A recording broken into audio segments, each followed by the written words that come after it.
আমার একটা ছবি ছিল যেটার নাম হচ্ছে ভালোবাসার মরশুম। হ্যাঁ জি, যেটাতে বলিউডের সালমান জোশী হিরো ছিল, জি, কলকাতা সুস্মিতা ছিল, আর বাংলাদেশে তানজিন তিশা ছিল। হ্যাঁ, জি। তাই এবার আমি বাংলাদেশে গিয়ে তিশার সাথে মিট করে তিশার শিডিউল নিয়ে তিশাকে টোকেন করি, ঠিক আছে, মানে অ্যাডভান্স করি। সেটা হচ্ছে 3.5 লাখ টাকা। বাংলাদেশে এসে? হ্যাঁ, দেশে এসে? ওকে, বাংলাদেশে গিয়ে ওকে ওর শিডিউল নিয়ে 3.5 লাখ সমস্ত কথাবার্তা ফাইনাল করে ইন্ডিয়ান 3.5 লাখ টাকা রুপি আর কি, ঠিক আছে। জি, ওটা তাকে এগ্রিমেন্ট করি এবং তাকে সেই টোকেন মানিটা দিয়ে আসি, এবং সেখানে আমি যেটা দিই 30,000 টাকা, মানে ইন্ডিয়ান 30,000 টাকা ক্যাশ তার হাতে দিয়ে আসি, আর তার অ্যাকাউন্টে আমি 4,12,000 টাকা তার অ্যাকাউন্টে পাঠাই, ঠিক আছে। সে তার একটা বোনের অ্যাকাউন্ট নাম্বার পাঠায়। 4,12,000 বলতে বাংলাদেশি টাকা? বাংলাদেশে 4,12,000 টাকা, সেটা আমাদের ইন্ডিয়ান 3 লাখ টাকা। ওকে, ঠিক আছে, ওকে, জি। এবার সেই টাকাটা দিই, দেওয়ার পরে সে আমাদেরকে শিডিউল সমস্ত কিছু দেয়, এবং আমাদের শিডিউল অনুযায়ী বেসিক্যালি যেটা হয় যে প্রোডাকশন হাউস থেকে সবসময় আর্টিস্টদেরকে ভিসাটা করে দেয়। জি, তা আমরা সেরকম প্রোডাকশন হাউস থেকে তার শিডিউল নিয়ে এবং সেখানে স্লট নিয়ে আমাদের এজেন্সির মারফতে তাকে স্লটও দিই, ঠিক আছে। দেওয়ার পরে সে তার 2 দিন আগে আমাকে বলে যে আমি আমেরিকাতে যাব, আমি ওই স্লট ডেটে দাঁড়াতে পারবো না। কিন্তু তার কিন্তু এরকম কোনো কথা হয়নি, যেহেতু সে আমাদেরকে একটা শিডিউল, আমি তাকে একটা শিডিউল জানিয়ে এসেছি, এবং তার মধ্যে তার সমস্ত কিছু করার কথা ছিল, এবং এর মধ্যে সে যে আমেরিকায় যাবে, যেতে গেলে কোনো একটা জায়গায় যেতে গেলে তো সে আমাকে মিনিমাম 20 দিন 15 দিন আগে জানাবে যে আমি অমুক ডেটে এখানে দাঁড়াতে পারবো না, বা এর মধ্যে আমি অমুক জায়গায় যাবো। সে আমাকে আগে থেকে কিছু বলেনি। এবার যখন আমার ডেটটা আমি পাই, স্লট পাই আর কি, স্লট পাঠাই তো এখন মেন, তা আমি সমস্ত জায়গা থেকে করে স্লটটা ম্যানেজ করার দিনে সে তখন বলে যে আমি 2 দিনের মধ্যে আমি আমেরিকাতে যাবো, আমি স্লটে দাঁড়াতে পারবো না। এখন এটা বললে কেমন হয়? এরপরে তাহলে আমি স্লটই পাবো না। এখন তো স্লটই পাওয়া যাচ্ছে অনেক, মানে অনেক হাপাজাপা করে তারপরে স্লট পাওয়া যাচ্ছে, এখন দিচ্ছেই না স্লট, ইন্ডিয়ান এম্বাসি থেকেই দিচ্ছিল না। তো আমি আমার যাই হোক এম্বাসি থেকে যোগাযোগ করে তারপরে ওকে স্লটটা দিয়েছিলাম। ও সেই ডেটে যায়নি, যার পরে তখন ওকে আমি বারবার করে বারণ করেছিলাম যে এরপরে কিন্তু স্লট পাওয়া যাবে না। ও বলছে না, পাওয়া যাবে, যাবে, আমি ম্যানেজ করে নেবো, এই সমস্ত অনেক কিছু বললো। তা ওর ওই ডেটে যখন গেল না, তখন আমি কি করলাম, আমার শিডিউলটা টোটালি 2বার চেঞ্জ করলাম, মানে আমার শিডিউল চেঞ্জ করতে হলো। তখন আমি সালমানকে বললাম যে এরকম আমার একটা প্রবলেম হচ্ছে, আমার এই শিডিউলে আমি শুট করতে পারছি না, তাহলে আবার 20 দিন বা 1 মাস পরে আমি আমার শিডিউল চেঞ্জ করি। তখন কিন্তু আমার লোকেশন, একটা শিডিউল চেঞ্জ মানে কিন্তু প্রচুর টাকার মানে কস্টিং ব্যয় হয়। সেখানে আমার লোকেশন বা আদার সমস্ত কিছু বুকিং করতে হয়, তার একটা খরচা, তো ওর জন্য আমার এইগুলো যায়। তাতেও আমি কিছু সেই সময়টা ওকে আমি অ্যাডজাস্ট করে নিয়ে তারপরে আর সেই স্লট আর পাওয়া যায় না। তারপরে ও কি বলে, হঠাৎ করে শাকিব খানের সিনেমাটা ও সাইনিং করে আমাকে লাস্ট বলে যে আমি শাকিবের সিনেমাটা করছি, আপনাদের সিনেমা আরো 1-2 মাস আমার জন্য একটু পিছাতে হবে, এটা আপনারা একটু কম্প্রোমাইজ করুন। তখন আমি কি করি, তখন ওকে আমি বলি যে না, এটা পসিবল না, তোমার ছবিটা করতে হবে না, আমি ছবি থেকে তোমাকে বাদ দিয়ে দিলাম, আমার টাকাটা রিটার্ন করে দাও।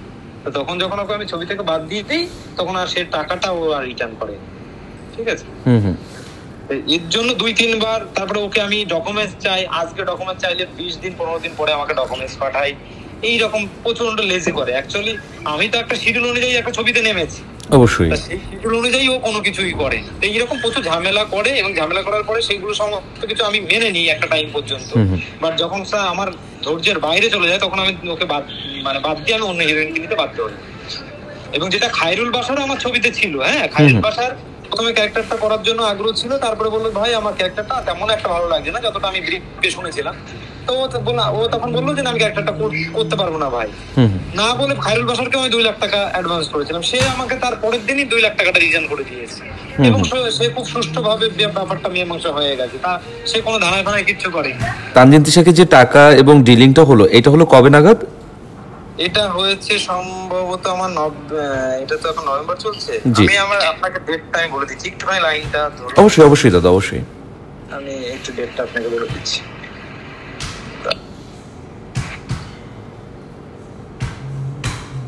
এক সেকেন্ড, আমি ওকে টাকাটা পাঠিয়েছি, আমাকে একটুখানি হোয়াটসঅ্যাপটা আমি দেখে নিই। হ্যাঁ ওকে দাদা, আপনি একটু লাইনে থাকুন। দাদা আরেকটা জিনিস হচ্ছে, আমাকে কি আপনি ওই যে ব্যাংক ডকুমেন্ট একটু দিতে পারবেন? অবশ্যই দিতে পারবো, আমি দিয়ে দিচ্ছি। আমাকে একটু প্লিজ দাদা। আমি স্ক্রিনশট করে আপনাকে দিয়ে দিচ্ছি, আর আমি ওটাও দেখে নিচ্ছি, দাঁড়ান কবে দিয়েছি।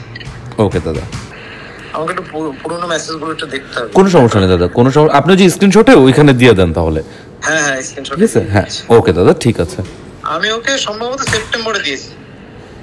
কোনো প্যারা নেই দাদা, আপনি ওই পেলে তারপর হচ্ছে আমাকে দিয়েন। নেক্সট তো এর মধ্যে এখন তো যাচ্ছে না, কেন ভিসা আছে তবু এখন যাচ্ছে না, যেহেতু আমার ছবিটা শুটটা চলছে না এখন।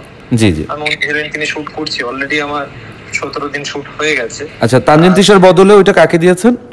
ওটা নিয়েছে উড়িষ্যার একটা হিরোইন, উড়িষ্যার নাম হচ্ছে শিবানী সঙ্গীতা। শিবানী সঙ্গীতা, ওকে দাদা। আর বাকি চরিত্র যারা ছিল তারাই আছে? হ্যাঁ, বাকি যেহেতু খরচ দা আছে, বিশ্বনাথ দা আছে, তারপরে আরো আমাদের কলকাতার বাকি সব কলকাতা। আচ্ছা, তানজিন তিশাকে কেন আপনারা নিতে চেয়েছিলেন দাদা? অ্যাকচুয়ালি এই যে ক্যারেক্টারটা, সেই ক্যারেক্টারটা গল্প অনুযায়ী তানজিন তিশার উপর একদম প্রপারই ওর ক্যারেক্টারের সঙ্গেই যায়। মানে ও যেইভাবে কথা বলে বা ও যেইভাবে চলাফেরা করে বা আদারওয়াইজ ও যেরকম ভাবে অ্যাক্টিং করে না, সেটা হচ্ছে এই ছবির যে মেন হিরোইনের যে ক্যারেক্টারটা আছে সেটা একদম পারফেক্টলি ওর সাথে খুব ভালোভাবে যায়। সেই জন্যই ক্যারেক্টার বেস করে ওকে নেওয়া, আদার্স অন্য কিছু না। ওকে দাদা। তারপরে দেখুন, আমাদের দুই বাংলার একটা ব্যাপার থাকে তো, মানে আমাদের কালচার, আমাদের ল্যাঙ্গুয়েজ টোটালটাই তো এক। এবার যেহেতু বাংলা সিনেমাটা দুই বাংলাতেই ভালো চলে, সেই জন্য আমাদের সেটাও একটা এক্সট্রা প্লাস পয়েন্ট ছিল যে আমরা দুই বাংলাতেই ছবিটা রিলিজ করবো।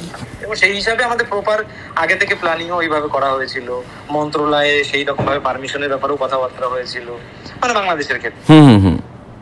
মানে ওভারঅল সমস্ত কিছু মিলিয়েই আমরা এটা করতে চাই। এবং বাংলাদেশ থেকে আরেকটা হিরো নেওয়ার কথা ছিল, যেমন খায়রুল বাশারকে নিয়েছিলাম, তারপরে একটুখানি সমস্যার জন্য খায়রুল বাশার যাই করলো না, সেটা আলাদা ব্যাপার। বাট তারপরে আমরা ওটা নিই, ঠিক আছে। সেই জন্য আমাদের একটু সমস্যা, যেহেতু দুই বাংলার এখন একটা ভিসাগত ব্যাপার নিয়ে একটু সমস্যা হচ্ছে, সেই জন্য আমি দেখলাম যে একজনকে নিয়েই করে নিই, কেন ভিসার একটা সমস্যা তো, সেই জন্য আর দ্বিতীয় কোনো পার্সনকে নিয়ে নিই। নাহলে আমার ইচ্ছা ছিল বাংলাদেশ থেকে মোটামুটি 2 থেকে 3টে আর্টিস্ট নিয়ে কাজ করা, তিশা ছাড়াও আরো 2-3টে আর্টিস্ট নিয়ে কাজ করার ছিল এই প্রজেক্টে আর কি। তো আমি আপনাকে ওই আমার টাকার স্ক্রিনশটটা ওইগুলো পাঠিয়ে দিচ্ছি। লাস্ট ও আমাকে যে ভয়েস মেসেজটাও পাঠিয়েছে যে ও আমাদেরকে পিছাতে বলছে, শুটিং আরো 1 মাস, মোটামুটি সাকিবের এই ছবিটা করবে, লাস্ট যে ওর ভয়েস মেসেজটা, সেটাও আমি ওকে আপনাদেরকে পাঠিয়ে দিচ্ছি।